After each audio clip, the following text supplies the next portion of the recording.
네, 이번 시간은 사이언스 투데이의 섹션 코너죠. 과학수사의 세계입니다. 오늘도 서울지방경찰청 과학수사계 김진수 현장 감식 요원 스튜디오에 나와 계십니다. 안녕하세요. 네, 안녕하십니까. 네, 오늘 다룰 사건은 카페에서 발생한 절도 사건인데요. 우선 사건 개요부터 좀 설명을 해주실까요? 설명드릴게요. 이번에 소개해드릴 사건은 골목가 카페 내에서 발생한 사건입니다. 네. 여기서 말하는 카페란 여성 한두 분이 운영하는 조그만 술집을 말하는데요. 네. 보통 이런 카페는 하룻밤에 손님 한두 테이블 정도만 받아서 매상을 올리는 경우가 많습니다. 근데 이런 곳은 대부분 외부에서 실내가 보이지 않고 또 손님 왕래도 뜸하기 때문에 범죄 피해가 많이 발생하는 곳이기도 합니다. 몇 년 전에 강북 일대의 이런 카페에서 동일한 수법의 범죄가 연달아서 발생한 적이 있었습니다. 네. 그 수법은 여성 혼자 운영하는 곳만 골라서 손님으로 가장해서 들어간 다음에 주인에게 술을 권해서 자연스럽게 합석을 시킨 다음에 몰래 술에 약을 탑니다. 네. 그런 다음 여성이 술을 마시고 잠이 들면 현금 등을 훔쳐서 달아나는 겁니다. 이런 범죄가 짧은 기간 동안 연달아 발생을 하자 용의자의 얼굴을 기억하는 피해자 한 명을 대상으로 해서 몽타주를 작성하게 된 것입니다. 서울청 과학수사계에서 작성된 몽타주를 형사들이 피해가 예상되는 업소에 방문해서 범죄 수법 등을 알려주며 몽타주 작성한 것을 배포하게 되는 겁니다. 그리고 며칠 후 한 업소의 여성이 담당 형사에게 지금 몽타주하고 비슷하게 생긴 남자가 손님으로 들어왔다. 불안하니까 빨리 와달라. 이제 신고 전화를 했고요. 네. 용의자는 이제 출동한 경찰에게 검거가 돼서 사건이 해결된 사건입니다. 네, 이번 사건의 경우에는 용의자의 몽타주를 만드는 작업이 사건의 실마리를 풀게 되는 계기가 된 것 같은데요. 자, 아무래도 사람의 얼굴을 그리는 것이다 보니까 어떤 사람의 특징이랄까? 어떤 중요하게 다루는 부분이 있을 것 같은데 어떤가요? 네, 있죠. 몽타주라는 말의 뜻은 이제 조립을 하다라는 이제 뜻인데요. 말 그대로 얼굴 부위를 얼굴 부위별로 이제 조합을 하는 작업입니다. 네. 이제 얼굴의 부위를 하나씩 떠올려서 생각을 해보면 혹시 어느 부위가 가장 기억에 남을 것 같으세요? 전 아무래도 눈이 기억나지 않을까 싶어요. 네, 그렇죠. 예. 이제 바르셀로나 대학의 연구진들이 1,800명 정도의 이제 얼굴 사진으로 실험을 한 결과가 있는데 그 결과에 의하면 사람들은 눈에 가장 중점을 두고 얼굴을 인식한다고 실제로 그러더라고요. 그렇군요. 그렇죠. 이제 눈을 바라보고 얘기를 하다 보니까 그 다음이 이제 입, 코 순서였다고 합니다. 근데 이제 제가 몽타주 작업을 하다 보니까 이제 꼭 그렇지만은 않더라고요. 네. 제 경험으로 미뤄보면 이제 케이스마다 다르긴 하지만 피해자들 대부분은 대체로 이제 머리 스타일과 얼굴형을 제일 많이 기억하고 있는 것 같습니다. 네. 그 다음이 눈, 입, 코 순서 정도 되는 것 같습니다. 아마도 요즘은 머리 스타일의 개성이 더 강해져서 그런 게 아닐까 싶기도 하고요. 네. 머리 스타일은 근데 손질하기에 따라 많이 달라져 보이기 때문에 몽타주 활용 시에 머리에만 초점을 맞춰서 사용하지는 않습니다. 네. 그리고 몽타주 작성 시 중요한 것은 어느 특정 부위의 특징보다는 전체적인 느낌입니다. 이미지라고 보면 되겠죠? 그렇죠. 인상 뭐 그런 거. 네. 예를 들어 피해자가 용의자의 눈을 아주 잘 기억하고 있다고 하더라도 다른 부분이 잘 기억나지 않는다면 눈을 아주 잘 표현을 해내도 전체적인 조합을 해놓고 보면 완전히 느낌이 다른 사람이 나오게 되거든요. 네. 그래서 몽타주 담당자가 가장 신경 쓰는 것은 특정 부위보다는 전체적인 느낌을 살리는 겁니다.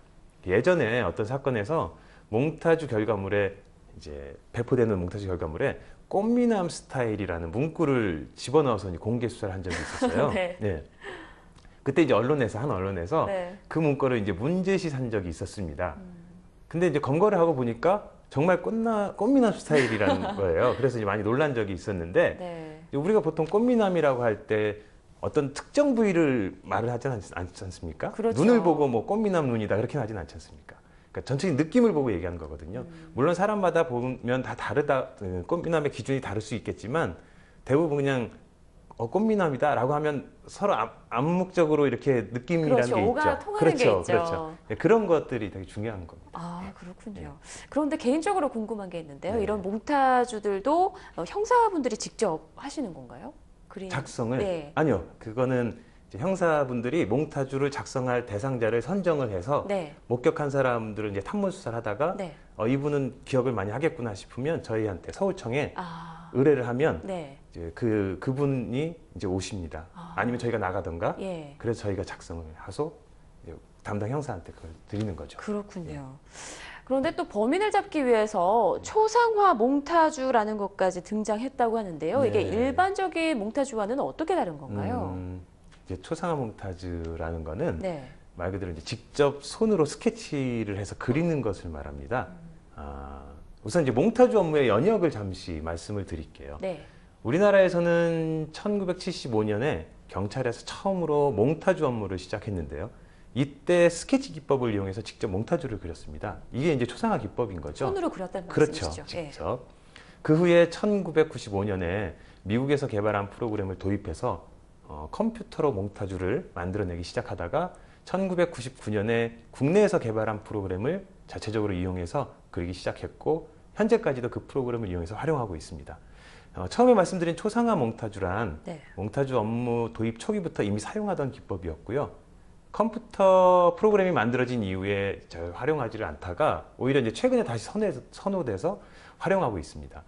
컴퓨터 프로그램을 이용해서 몽타주를 그리는 방법은 기본적으로 프로그램에서 제공되는 그 부위별 데이터 파일을 선택 후에 조합을 하고 부위별로 미세 조정을 거쳐서 기본적으로 얼굴을 만들어냅니다. 네. 그 후에 이미지 편집 프로그램 등을 이용해서 다시 마무리 작업을 하게 되는 거고요.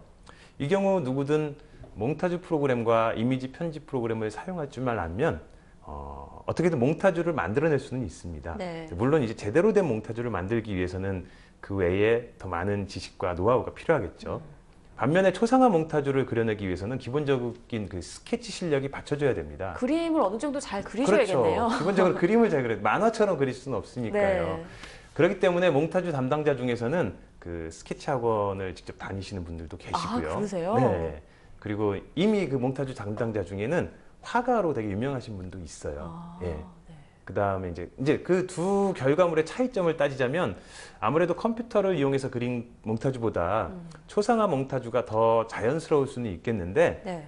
지금은 컴퓨터 프로그램이 많이 발달해서 사실 그 차이를 크게 느끼지는 못합니다. 네. 이제 컴퓨터 기술이 손으로 그리는 거에 많이 따라갔네요. 그렇죠. 발전된 거군요. 그 요새는 만화 작가분들이나 화가들도 컴퓨터 프로그램 이용해서 그렇다고 그림을 하더라고요. 그려내시잖아요. 네. 실물처럼. 예. 그렇군요.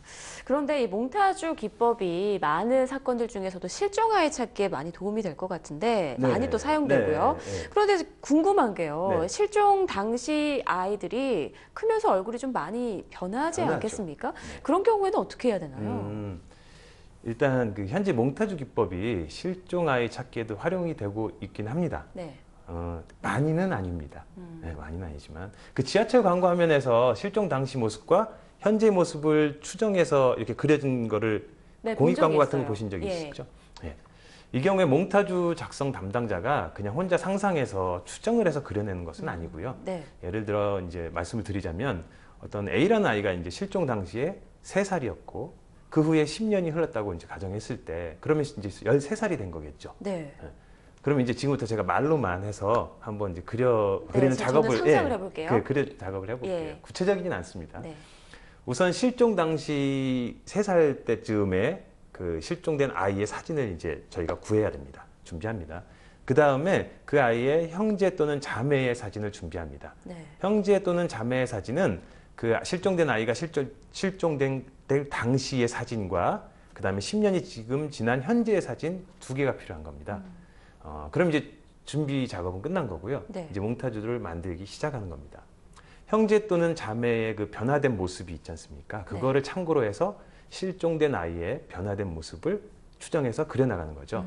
제가 이제 말로만 이렇게 하면은 어떻게 보면 좀 쉬워 보일 수 있는데 정말 어려운 작업입니다. 어려울 것 예, 같아요. 많이 어렵습니다. 그리고 외동인 경우에는 더 그렇죠. 난감하겠네요. 아까 말씀해 주신 것처럼 네. 그 사람은 이제 특정 연령까지 그 얼굴이 수차례 변한다고 그러더라고요. 아무래도 이제 성장기 때다 보니까 뼈의 구조라든가 그런 네. 것들이 많이 변합니다. 그리고 이제 외국 프로그램 중엔 그 연령 변화에 따라서 자동으로 현재의 모습을 만들어주는 그런 프로그램이 있기는 있습니다. 활용하고 있고요. 현재 저희가 사용하고 있는 몽타주 프로그램에도 사실 그런 기능이 있긴 있는데 그런 경우에는 기본적인 골격 등의 변화에 기초한 평균값을 적용한 것이라서 사실 이 업무에 활용하기는 조금 무리가 있습니다. 어쨌든 이제 쉽지 않은 업무 분야이긴 하지만 어쨌든 몽타주 한 업무 분야로서 지금 활용을 하고는 있습니다. 그렇군요. 네.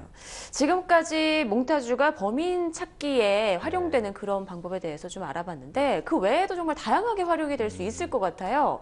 어떤 부분에 네. 좀 활용이 가능할까요?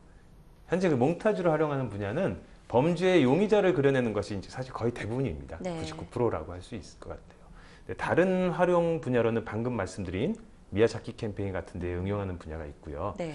또 한 사례를 말씀을 이제 참고로 드린다면 영화나 드라마를 보면 그 백골이 발견되거나 부패가 심하게 돼서 얼굴을 알아볼 수 없는 이제 피해자들이라는 네. 변사체를 발견하는데 그런 경우에 이제 얼굴을 복원해서 신원을 확인하는 장면들을 보신 적이 있으실 네네. 거예요. 가끔 나오죠. 실제로 가능한 일이긴 합니다. 이제 근데 이 작업을 하기 위해서는 각 분야의 전문가들이 이제 모여야 됩니다. 모여서 얼굴학을 전공하신 분과 그다음에 조소 전문가, 그다음에 몽타주 전문가 등이 이제 여러 분이 모여서 함께 작업을 해야 되는데 얼굴학 분야의 그 전문가는 이제 백골만 보고도 북방계형이다, 남방계인이다, 아니면 뭐 아시아인 얼굴형인지 유럽계 사람인지 등을 알아냅니다. 네. 그다음에 이제 그런 특징들을 말해주면 조소 전문가가 그 정보에 맞춰서 백골에 이제 특수 재질로 된 이제 살을 붙여나가는 거죠. 그다음에 다 완성이 되면 몽타주 전문가가 다시 그 모습을 컴퓨터에 이제 입력을 한 다음에 다양한 모습으로 이제 변화를 시킵니다. 머리 모양과 특정 부위의 그 미세한 변형 그런 것들을 해서 다양한 결과물을 만들어내는 거죠. 네. 근데 현재는 3D 분야가 이제 발달을 많이 해서 네. 처음부터 컴퓨터 등을 이용해서 복원 업무를 하고 있는 것으로 알고 있습니다. 그렇군요. 네. 자, 오늘은 얼굴을 조립하는 수사법 몽타주에 대해서 알아봤는데요. 네. 좀 또 새로운 세계를 알게 된 것 같아서 네. 좀 재밌네요. 네, 오늘 말씀 고맙습니다. 네, 감사합니다.